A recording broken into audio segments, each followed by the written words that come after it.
Hello everybody, my name is Davis and welcome back to the video, and today we are here for another severe weather breakdown. So let's go ahead and get right into it, starting off with the SPCL look for today, where we have a slight risk of severe weather extending in a line from Alexandria, Louisiana back up into Bowling Green, Kentucky. So let's go ahead and break down the threats that this brings. Now starting off with the tornado threat for today, you have a 5% chance to see a tornado in your town if you are anywhere from Greenville to Bowling Green. Okay, I think we're going to see several tornadoes today just because of this sheer size of this risk. You know, it's not a huge risk, but it's big in like actual area size. Okay, so look out for that. Damaging wind threat, you have a 15% chance to see wind gusts of 60 miles per hour or higher in your town if you're anywhere from Alexandria up to Bowling Green. And then hail threat, you have a 15% chance to see hail of 1 inch or larger if you are anywhere from Greenville to Nashville, okay, in your town once again. So, moving on to tomorrow, here we have a marginal risk of severe weather along the east coast, extending from the Florida Panhandle all the way back up into the Delmarva Peninsula, and I would not even be surprised if this got extended further northward. Tornado threat for tomorrow, you have a 2% chance to see a tornado in your town if you are anywhere in that green area tomorrow, extending in a line from Tallahassee back up to Richmond, so definitely look out for that. I think a tornado is possible tomorrow, but they're more likely today.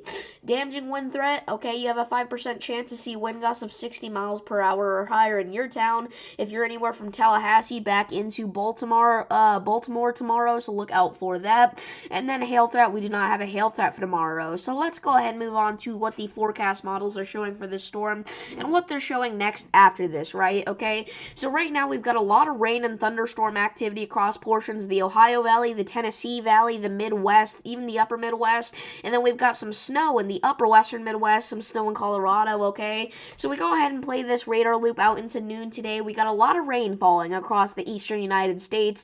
Kentucky, Tennessee, Arkansas, Mississippi, southeast Missouri, Illinois, Indiana, Michigan, Wisconsin, all these areas could be looking at quite a bit of rain, okay, at noon today. We get into this evening around 6 p.m. That's whenever the severe threat starts to ramp up here, okay, maybe all the way from Ohio even back down into Mississippi and Louisiana. We could see some thunderstorm activity, so look out for that. We go into 6 a.m. tomorrow morning. This thing kind of just explodes. We're going to see a lot of thunderstorm action here in Tennessee, Kentucky, West Virginia, so look out for that. Some severe weather will be possible in those areas. We go into noon tomorrow, still some more thunderstorm activity, and we start to see our snow core develop on the back end of this thing, right? We get a little bit of snow popping up here in Tennessee, and then we go out into we go out into Monday evening. Lots of snowfall, okay? Lots of snow extending all the way from north central Georgia back up into western New York, okay? And then a lot of thunderstorm activity as well, all right? This is a strong low pressure system, you guys. 1,004 millibars is really pretty strong. Could bring some dangerous weather conditions, okay?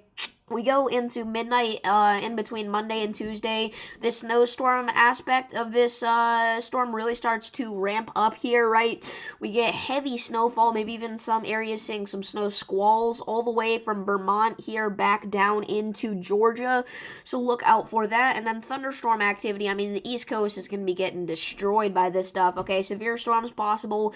Gusty winds could create blizzard conditions in some areas. That's right, blizzard conditions. We're going to break down in just a minute where those areas are most likely to be that could see blizzard conditions, but we even get a little bit of ice accumulation now in between New Hampshire and Maine here with the latest GFS model run, okay? So definitely look out for that, all right? This heads northeast and it gets even stronger. 980 millibar low pressure system.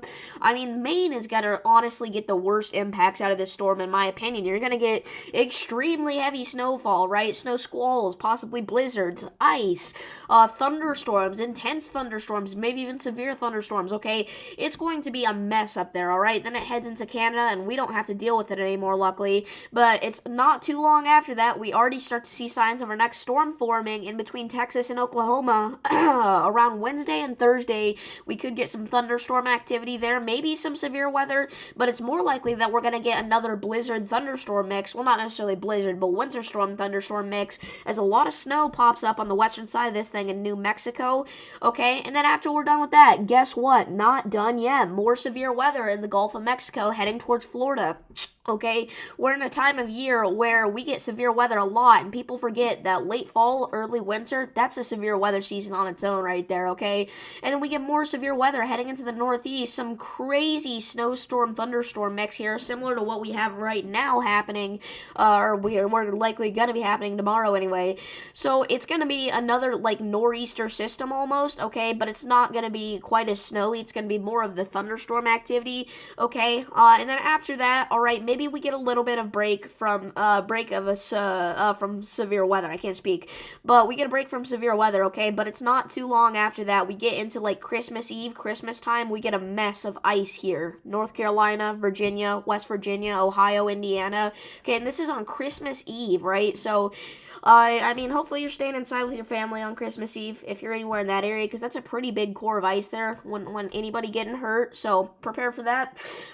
Finally, we're going to be taking a look at the max wind gust forecast for the area here that is going to get impacted by that heavy snowfall, so like blizzard conditions, okay? So the areas that are most likely to see a blizzard, basically, okay? So this is right now, right? We got some slightly gusty winds in the northeast, but it's nothing out of the ordinary, right?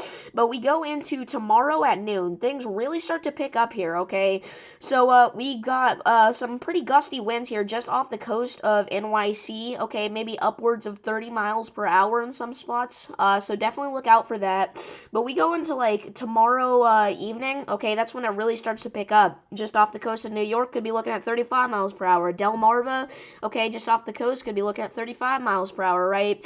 But when is it actually going to make landfall, those strong gusty winds? Well, that would be probably sometime in between Sunday and Monday here. I mean, now on the coast, we're getting quite gusty winds here, right? You get into like NYC again, eastern NYC, the suburbs. Okay, we've got lots of gusty wind action here, 36 mile per hour wind gusts there possibly, but it doesn't stop, right? Because this system moves even further into the United States here, all right? And actually Massachusetts, around Barnstable and Provincetown, are going to see the most action out of this, maybe some wind gusts up to 40 miles per hour, which is enough to create blowing snow conditions, which will be something that could cause something like a blizzard, you know? Okay, so that's why we've been talking about all this blizzard action coming through, all right? And it gets even worse, right? We go into 6 a.m. on Monday morning, some wind gusts getting over 40 miles per hour here, all right? That's some strong gusty wind activity, so we'll definitely be looking out for that. There are some isolated pockets where things could get up to like 50 or 60 miles per hour, but overall, not as intense as they were originally thinking, which is good, but it's still going to be a problem, so stay tuned to this channel if you want to hear more about it. I'll be bringing you the latest updates as we get them, and I will see you all in the next one. Peace.